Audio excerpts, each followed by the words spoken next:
Hello, അസ്സലാമു അലൈക്കും. എടാ, +1 പരീക്ഷയ്ക്ക് ചിലപ്പോൾ ചോദിക്കുന്ന ഒരു ക്വസ്റ്റ്യനാണ്. നമുക്കൊരു പാരഗ്രാഫ് എന്തെങ്കിലുമൊക്കെ തരും, എന്നിട്ട് അതിന് ചിലപ്പോൾ പുരുഷനെ കുറിച്ചിട്ട് തന്നൊരു പാരഗ്രാഫാവും, ആണിനെ കുറിച്ച് തന്നതായിരിക്കും. നമ്മളത് സ്ത്രീയാക്കി മാറ്റി എഴുതാൻ പാടില്ല, അല്ലെങ്കിൽ സ്ത്രീനെ കുറിച്ചൊന്ന് പുരുഷനാക്കി മാറ്റി എഴുതാൻ പാടില്ല. ഓക്കെ, അപ്പോൾ അങ്ങനെയാണെങ്കിൽ ചില കുട്ടികളൊക്കെ പറയും, സാർ അതിൻ്റെ മീനിങ് ഒന്നും ഞങ്ങൾക്ക് അറിയാം, പിന്നെ ഞങ്ങൾ എങ്ങനെ എഴുതുകയാണല്ലോ. ഓക്കെ, മീനിങ് ഒന്നും അറിയണമെന്നില്ല. നമ്മൾ ഒരു 5 ചേഞ്ചുകൾ, ഒരു 5 ചേഞ്ചസ് നമ്മൾ അതിൽ വരുത്തി കഴിഞ്ഞാൽ നമുക്ക് എന്ത് ചെയ്യാൻ പറ്റും, ഈസി ആയിട്ട് എഴുതാൻ പറ്റും. ഓക്കെ, അപ്പോൾ നമുക്കൊന്ന് പറഞ്ഞു നോക്കാം. ഒന്ന് സ്ത്രീ ആണെങ്കിൽ അതിനെ പുരുഷനാക്കി മാറ്റുമ്പോൾ എന്താ ചെയ്യേണ്ടത് അല്ലേ?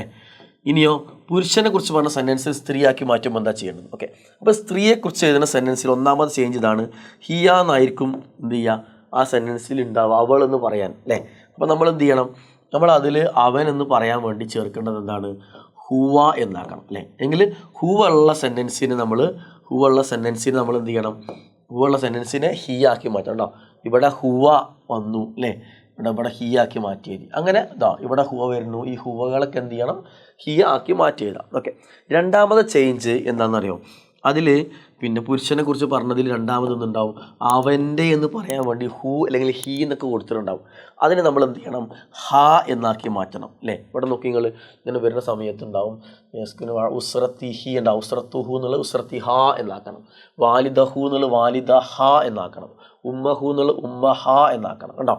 അപ്പോൾ പുരുഷനെ സ്ത്രീയാക്കി മാറ്റുമ്പോൾ എന്ത് ചെയ്യണം, ഹൂ എന്നുള്ള ഹ ആക്കണം, ഇത് അങ്ങോട്ടാണെങ്കിൽ ഹ എന്നുള്ള ഹൂ ആക്കണം. മൂന്നാമത്തെ ചേഞ്ച് എന്താ വെച്ചാൽ, സ്ത്രീയെക്കുറിച്ച് പറഞ്ഞതിൽ ഈ താ ഉണ്ടാകും, അല്ലേ. എന്നാലോ പുരുഷനെ കുറിച്ച് പറഞ്ഞല്ലോ, ഈ താ ഉണ്ടാകില്ല അല്ലേ. അപ്പോൾ ഈ താ ഇല്ല എന്നുണ്ടെങ്കിൽ എന്ത് ചെയ്യണം, ഇവിടെ ദാരിസുൻ അവനെ കുറിച്ച് പറഞ്ഞ സ്ഥലത്താട്ടോ. നേരെ മറിച്ചത് മദ്രസത്ത്, ഉസ്രത്ത്, സൈറത്ത് ഇതൊന്നും പിന്നെ അല്ലെങ്കിൽ സൈറത്തല്ല, കറിയത്ത്, സ്ത്രീക്കും പുരുഷനും ഗ്രാമം എന്നുള്ളത് സെയിം ആയിരിക്കും, മദ്രസ എന്നുള്ളത് സെയിം ആയിരിക്കും. എന്നാൽ പിന്നെന്ത് ചെയ്യുന്നു, ഉസ്രത്ത് കുടുംബം എന്നുള്ളത് സെയിം ആയിരിക്കും. ഓക്കെ, അപ്പോൾ ഇതിൽ മാറ്റം വരില്ല, അവരെ കുറിച്ച് പറയുന്ന സെൻറ്റൻസിൽ മാത്രം. ഉദാഹരണത്തിനുണ്ടോ, ഹുവ ദാരിസുൻ, അവിടെ താ വേണ്ട, എന്നാൽ അവളെ കുറിച്ച് പറഞ്ഞത് എന്ത് ചെയ്യണം, ഹിയ ദാരിസത്തുനുണ്ട്, അവിടെ താ കൊടുത്തു കണ്ടില്ലേ. അങ്ങനെ പറഞ്ഞ സ്ഥലത്താണ് ആ താവിൻ്റെ ആവശ്യമുള്ളത് കേട്ടോ. അപ്പോൾ പുരുഷനെ കുറിച്ച് പറഞ്ഞ സ്ഥലത്തൊന്നും ഉണ്ടാവില്ല, ഈ താ ഉണ്ടാവില്ല എന്നല്ല. നാലാമത്തെ ചേഞ്ച് എന്ന് വെച്ചാൽ, ഇതിൽ നിങ്ങൾ മാലി ആയിട്ടുള്ള ഫൊയിലുകളാണെങ്കിൽ, 3 അക്ഷരത്തിൽ വരുന്ന മാലി ആയിട്ടുള്ള ഫൊയിലാണെങ്കിൽ, ഇപ്പോൾ ഉദാഹരണത്തിന് ജലസ അല്ലേ ആണെങ്കിൽ എന്ത് ചെയ്യണം, സ്ത്രീ ആണെങ്കിൽ അതിന് ഫഅലത്ത് എന്ന് വരണം കേട്ടോ, സ്ത്രീക്ക് ഫഅലത്ത് എന്ന് വരണം അല്ലേ. അപ്പോൾ അതുകൊണ്ട് എന്ത് ചെയ്യണം, ജലസ ആണെങ്കിലോ ജലസത്ത് എന്ന് വരണം.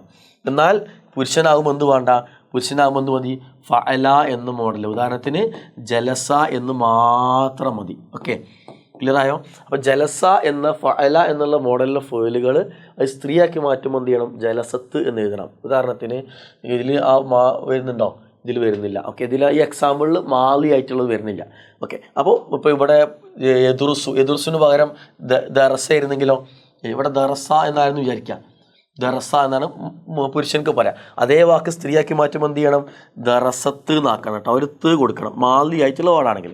ഇനി അഞ്ചാമത്തെ ചേഞ്ച് എന്താ, പിന്നെ അഞ്ചാമത്തെ ചേഞ്ച് എഫ് അലു എന്ന മോഡലിൽ വരുന്ന വാക്കുകൾ, എഫ് അലു, യജിലിസു അല്ലേ, എഫ് അലു മോഡലിലെ വാക്കാണ് യജിലിസു. അത് പുരുഷനെ കുറിച്ച് പറയുമ്പോൾ എന്തായിരിക്കും, പുരുഷനെ കുറിച്ച് പറയുമ്പോൾ യാ കൊണ്ടാണ് തുടങ്ങുക. അതേ വേർഡ് സ്ത്രീയെ കുറിച്ച് പറയുമ്പോൾ എഫ് അലുക്ക് പകരം എന്താവണം, തെഫ് അലു ആവണം, തെഫ് അലു അല്ലേ.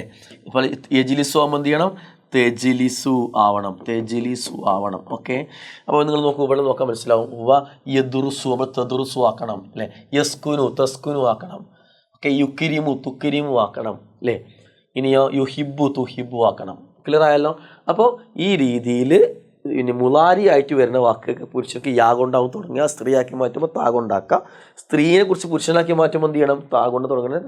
ഈ 5 മാറ്റങ്ങൾ വരുത്തുക, ബാക്കിയുള്ളത് നിങ്ങൾ അതേപോലെ എടുത്ത് കഴിഞ്ഞാൽ നിങ്ങൾ ആൻസർ എന്തായിരിക്കും, ശരിയായിരിക്കും. ഓക്കെ, അപ്പോൾ ഈ ആശയം ഉപയോഗിച്ചുകൊണ്ട് ഇങ്ങനത്തെ ക്വസ്റ്റ്യൻ വന്നാൽ എന്ത് ചെയ്യുക, ആൻസർ ചെയ്യുക കേട്ടോ. Okay, all the best. അസ്സലാമു അലൈക്കും.